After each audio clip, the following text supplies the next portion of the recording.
ஏங்க எங்க ஊரை பாருங்க. எங்க தமிழ்நாட்டுல இந்த மாதிரி ஊர் இருக்காங்க, உலகத்துல இந்த மாதிரி ஊர் இருக்கா? என்னென்ன சொல்றோம் பாருங்க. கம்பி கட்டுற கதையெல்லாம் எடுத்து போடுறாங்க. ஏங்க இங்க பாருங்க, கூமாப்பட்டி ஐஸ்லாண்டு அப்படின்ட்டு இன்ஸ்டாகிராம்ல இப்ப கூமாப்பட்டிய பயங்கர ட்ரெண்ட் ஆக்கி விட்டாரு. இதை கேட்டு நம்ம இன்ஸ்டாகிராம் ஃபாலோவர்ஸ் எல்லாருமே கூமாப்பட்டி ஒரு சொர்க்கம் போல்க அப்படின்ட்டு படையெடுத்து கூகுள் மேப்ல தேடுறதுல இருந்து அட்ரஸ விசாரிச்சு அதுக்கு படையெடுத்து போய் அது என்னதான் இருக்குன்னு பார்க்க கிளம்பிட்டாங்க. அது மட்டும் இல்லாம இதுக்கும் சிலபடி மேல போய் கூமாப்பட்டிக்கு சம்பந்தமா டி-ஷர்ட் அடிக்க ஆரம்பிச்சிட்டாங்க.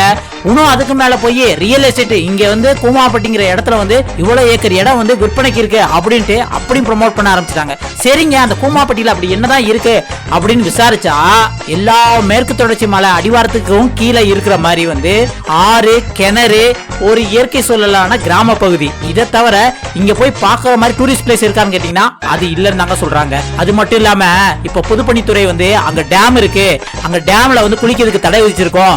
இங்க நீங்க நினைக்கிற மாதிரி டூரிஸ்ட் பிளேஸ் எல்லாம் கிடையாது, யாரும் இன்ஃபுளுசரை நம்பி வர வேண்டாம் அப்படிங்கிற மாதிரி வந்து வரக்கூடாது அப்படின்ட்டு வந்து அனௌன்ஸ்மெண்ட்டும் பண்ணிருக்காங்க. அதுக்காக அவர் சொன்னதெல்லாம் பொய்ன்னு சொல்ல முடியாது. ஏன் அப்படின்னா அவங்கவுங்க ஊரு அவங்கவுங்களுக்கு சொர்க்கம். ஆனா என்ன, இவர் ஆரம்பத்துல இன்ஸ்டாகிராம்ல ஒரு பண்ணுக்காக நம்ம ஜிபி முத்து மாதிரி ஒரு பண்ணுக்காக ஆரம்பிச்சாரு. மக்களும் அதை சீரியஸா எடுத்து சரி அங்க சொர்க்கம் போல அங்க ஏதோ டூரிஸ்ட் பிளேஸ் இருக்கு அப்படின்ட்டு படையெடுக்க ஆரம்பிச்சிட்டாங்க.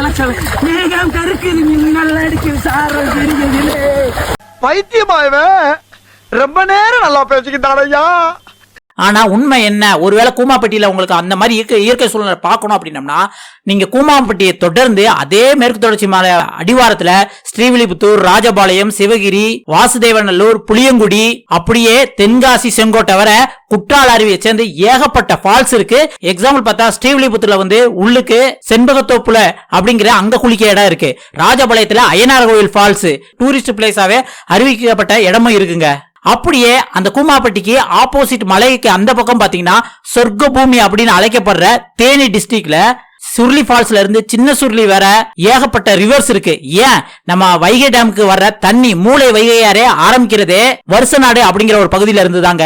அங்க ஏகப்பட்ட ஃபால்ஸும் இருக்கு, அதே மாதிரி ரிவர்ஸும் குளிக்கிறதுக்கு சுத்தி பார்க்கறதுக்கு ஏகப்பட்ட இடம் இருக்குங்க. நீங்க ஒருவேளை கூமாப்பட்டியை நம்பி ஏமாந்து வந்து பார்க்கணும் அப்படின்னு உங்களுக்கு தோணுச்சுன்னா அங்க பார்த்து ஏமாறதை விட இதை சுத்தி இவ்வளவு டூரிஸ்ட் பிளேஸ் இருக்கு, அதையும் கொஞ்சம் விசாரிச்சு அங்கேயும் நீங்க போய் பார்க்கலாங்க. ஜஸ்ட் ஒரு இன்ஸ்டாகிராம் இன்ஃபுளுசர் சொன்னதுக்காக அது வந்து ஐஸ்லாண்டு சொர்க்க பூமி அப்படின்ட்டு ஏமாந்து வர்றதுக்கு இப்படி இதை சுத்தி உள்ள இடத்த நீங்க பாத்துட்டு போலாம். நான் இப்ப சொன்ன இந்த மேற்கு தொடர்ச்சி மலை அடிவாரத்தில் உள்ள இதுல ஏதாவது ஒரு ஊர் நீங்களா உங்க ஊர்ல இதே மாதிரி ஒரு டூரிஸ்ட் பிளேஸ் பார்க்கக்கூடிய இடம் இருக்கு அப்படின்னா மறக்காம கமெண்ட்ல சொல்லுங்க. நான் எந்த ஊர்னு பாத்தீங்கன்னா ராஜபாளையம், எங்க ஊர்ல அய்யனார் நீர்வீழ்ச்சி இருக்கு, அதுவும் டூரிஸ்ட் பிளேஸ் அறிவிக்கப்பட்ட இடம். அங்க மழை பெஞ்சனா உண்மையிலே குளிக்கிறதுக்கு சூப்பரா இருக்குங்க. இது மாதிரி நீங்க எந்த ஊரு உங்க ஊர்ல டூரிஸ்ட் பிளேஸ் உங்களுக்கு தெரிஞ்சனா மறக்காம கமெண்ட்ல சொல்லுங்க.